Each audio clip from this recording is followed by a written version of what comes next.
ചേർത്തല തിരോധാനത്തിൽ പ്രതി സെബാസ്റ്റ്യന്റെ ഭാര്യയെ ചോദ്യം ചെയ്യാൻ ക്രൈംബ്രാഞ്ച്. നാളെ കോട്ടയം ക്രൈംബ്രാഞ്ച് ഓഫീസിലേക്ക് വിളിപ്പിക്കാനാണ് തീരുമാനം.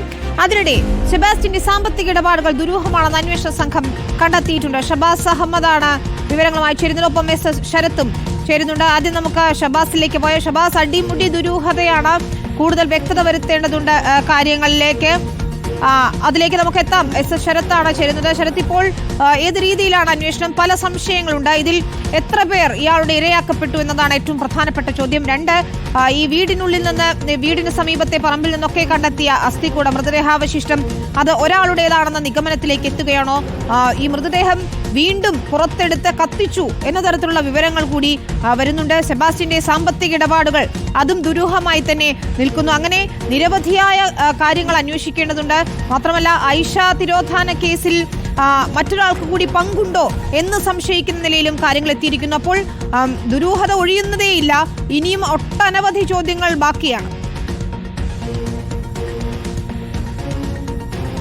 വിനീത, പ്രധാനപ്പെട്ട ചോദ്യങ്ങൾ ഇപ്പോഴും ബാക്കിയാണ്. കാരണം ഈ കൊല്ലപ്പെട്ടത് ആരാണെന്ന ചോദ്യം അടക്കമുള്ള കാര്യങ്ങളിൽ ഇപ്പോഴും അന്വേഷണ സംഘത്തിന് ഒരു വ്യക്തതയിലേക്ക് എത്താൻ കഴിഞ്ഞിട്ടില്ല. പക്ഷേ ഈ കഴിഞ്ഞ ദിവസം സെബാസ്റ്റ്യന്റെ വീട്ടിൽ നിന്ന് കണ്ടെത്തിയ മൃതദേഹം അത് രണ്ടിടങ്ങളിൽ നിന്നാണ് മൃതദേഹാവശിഷ്ടങ്ങൾ കണ്ടെത്തിയതെങ്കിലും അത് ഒരാളുടേത് തന്നെയാണ് എന്ന നിഗമനത്തിലാണ് നിലവിൽ അന്വേഷണ സംഘം നിൽക്കുന്നത്. കാരണം ഈ മൃതദേഹാവശിഷ്ടങ്ങളൊക്കെ തന്നെ ഒരേപോലെ കത്തിക്കരിഞ്ഞ നിലയിലായിരുന്നു ഉള്ളത്. അത് കൊലപാതക ശേഷം മറവ് ചെയ്യുകയും പിന്നീട് മാസങ്ങൾക്ക് ശേഷം ഇത് വീണ്ടും പുറത്തെടുത്ത് കത്തിച്ച ശേഷം പിന്നീട് വീണ്ടും മറവ് ചെയ്തു എന്നുള്ളതാണ് അന്വേഷണ സംഘം സംശയിക്കുന്നത്. ആ രീതിയിൽ രണ്ടു ഭാഗങ്ങളിലായ ദൃശ്യത്തിൽ കുഴിച്ചുമൂടിയതാകാമെന്നുള്ളതാണ് അന്വേഷണ സംഘം പ്രധാനമായും സംശയം മുന്നോട്ട് വെക്കുന്നത്. ആ രീതിയിലുള്ള നിഗമനത്തിലാണ് നിലവിൽ അന്വേഷണ സംഘം ഉള്ളത്. ഒപ്പം ഇത് ഏറ്റവും പ്രധാനപ്പെട്ട കാര്യം ഇതിന്റെ DNA പരിശോധനാ ഫലമാണ്. അതിനായുള്ള ആദ്യഘട്ടത്തിൽ നടത്തിയ പരിശോധനയിൽ ലഭിച്ച അസ്ഥി കഷ്ണങ്ങൾ DNA പരിശോധനയ്ക്കായി അയച്ചിരുന്നു. ഇതിന്റെ ഭാഗമായി ബിന്ദുവിന്റെ ബന്ധുക്കളുടെയും ഒപ്പം ഈ ജൈനമ്മയുടെ ബന്ധുക്കളുടെയും ഒപ്പം ഐഷയുടെ ബന്ധുക്കളുടെയും ഒക്കെ തന്നെ രക്തസാമ്പിളുകളും ശേഖരിച്ചിട്ടുണ്ട്. ഇതിൽ ആരുടേതാണെന്ന കാര്യത്തിൽ ഇപ്പോഴും അന്വേഷണ സംഘത്തിന് വ്യക്തത വന്നിട്ടില്ല. കോട്ടയം ക്രൈംബ്രാഞ്ച് പ്രധാനമായും സംശയിക്കുന്നത് ജൈനമ്മയുടെ തന്നെ എന്നാണ്. പക്ഷേ അപ്പോഴും ബാക്കി നിൽക്കുന്നത് ഈ ക്യാപ്പിട്ട പല്ലാണ്. കാരണം ജൈനമ്മയ്ക്ക് അങ്ങനെ ക്യാപ്പിട്ട പല്ലുള്ളതായി ബന്ധുക്കളൊന്നും തന്നെ മൊഴി നൽകിയിട്ടില്ല. അതുകൊണ്ട് തന്നെ അത് ഐഷയുടേതാണെന്ന സംശയം അവിടെ നിലനിൽക്കുകയും ചെയ്യുന്നു. ആ രീതിയിൽ ആരുടേതാണെന്ന സംശയം എന്തായാലും ഇപ്പോൾ ഇനിയും ബാക്കി നിൽക്കുകയാണ്. നിലവിൽ എന്തായാലും ഇപ്പോൾ അന്വേഷണ സംഘം DNA പരിശോധനയാണ് പ്രധാനമായും പ്രതീക്ഷ അർപ്പിക്കുന്നത്. നാളെ ആയിരിക്കാം ഒരുപക്ഷെ ആദ്യഘട്ടത്തിൽ ലഭിച്ച അസ്ഥി കഷ്ണങ്ങളുടെ DNA പരിശോധനാ ഫലം ലഭിക്കുക.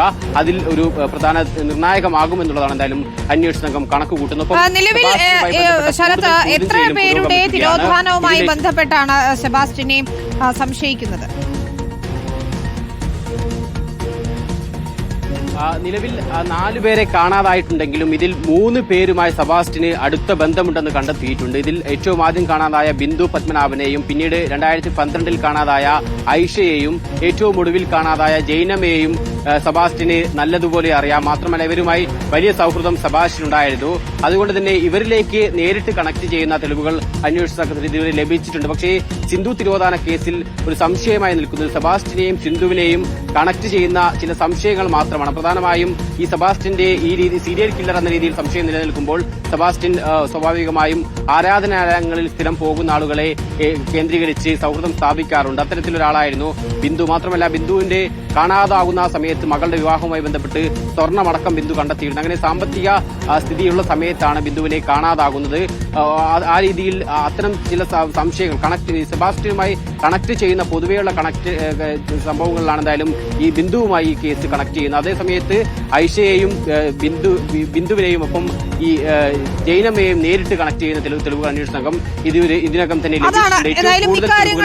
തന്നെ ദുരൂഹത നീങ്ങേണ്ടിയിരിക്കുന്നു. ഷബാസ് അഹമ്മദ് കൂടി ചേരുകയാണ്. ഷബാസ്, സെബാസ്റ്റ്യന്റെ ഭാര്യയെ ചോദ്യം ചെയ്യുന്നതിലൂടെ കൂടുതൽ വിവരങ്ങൾ ലഭിക്കുമെന്ന് തന്നെയാണ് പ്രതീക്ഷിക്കുന്നത്. ഇയാളുടെ സാമ്പത്തിക ഇടപാടുകളിലൊക്കെ തന്നെയും സംശയങ്ങളുണ്ട്. അതുകൂടി പരിശോധിക്കുന്നുണ്ട് അന്വേഷണ സംഘം. ഗൾഫിൽ നിന്ന് ജോലി ചെയ്ത് സമ്പാദിച്ച പണമെന്നാണ് പറയുന്നത്. പക്ഷേ പണത്തിനും സ്വർണത്തിനും വേണ്ടി സ്ത്രീകളെ കൊലപ്പെടുത്തിയെന്ന സംശയം ഇപ്പോഴും നിലനിൽക്കുകയാണ്. വിനിത, അത് തന്നെയാണ് ഈ ജൈനമ്മ കേസിൽ എന്തെങ്കിലും ഒരു തുമ്പുണ്ടാക്കാനുള്ള ശ്രമത്തിലാണ് കോട്ടയം ക്രൈംബ്രാഞ്ച് സംഘം ഇപ്പോൾ ഉള്ളത്. എസ് പിയുടെ നേതൃത്വത്തിൽ 5 ദിവസമായി സെബാസ്റ്റ്യനെ ചോദ്യം ചെയ്യൽ തുടരുകയാണ്. പക്ഷേ ഇതുവരെയും ഒരു കാര്യത്തിലും കൃത്യമായ മൊഴി കൊടുക്കാൻ സെബാസ്റ്റ്യൻ തയ്യാറായിട്ടില്ല. ഒരു കാര്യവും വിട്ടുപറയുന്നില്ല. ഈ ചോദിക്കുന്ന ചോദ്യങ്ങൾക്കൊക്കെ തെറ്റിദ്ധരിപ്പിക്കുന്ന മൊഴിയാണ് നൽകുന്നത്. ഈ അവസരത്തിലാണ് സെബാസ്റ്റ്യന്റെ ഭാര്യയെ കൂടി വിളിപ്പിച്ച് ചോദ്യം ചെയ്യാൻ ക്രൈംബ്രാഞ്ച് ഒരുങ്ങുന്നത്.